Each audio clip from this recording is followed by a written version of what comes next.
Ito mga bossing, sa mga Aerox 155 at saka NMAX 155, meron tayong ceramic block dito na may dalawang IR keyring mga boss. Ito mga bossing, pitch bike to. So sa mga hindi pa pala naka-follow dyan, kung interesado ma-update sa mga parating pa na parts para sa ating motor, pwede natin i-follow mga boss. So ito yung IR keyring mga bossing, dalawa na yan. Kapag merong extra bonus, dalawa na yung IR key niyan mga boss. So ito yung ceramic block with anodized forged piston to mga bossing. Ayan yung ceramic block. At ito yung kanyang piston mga boss, anodized forged piston 65D. Yan, pitch bike. Yan yung kanyang design mga bossing sa kanyang packet. At ayan, may pagka punting simidong. So ayan mga bossing, forged piston.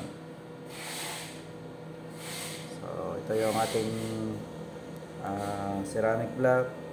Tignan nyo naman, sobrang laki yung kanyang water jacket mga bossing. Ayan. So sa mga gustong mag 65mm para sa ating Aerox, NMAX, at pwede din to sa ating Sniper 155 mga bossing.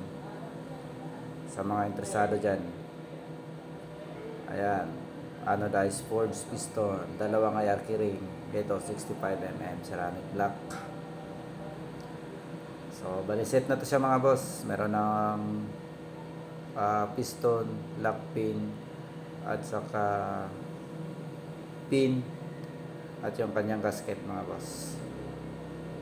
So sa mga interesado, update sa mga paparating pa na parts para sa ating motor, pwede natin follow mga boss. Palagi tayo nag-update dito ng mga parts ng ating mga motor. At sa mga magtatanong kung magkano yung price nito, ipipin ko na lang sa ating comment section mga boss. Silipin nyo na lang. Ayan mga bossing, ceramic block, pitch bike, 65mm. So ayan mga bossing, ride safe.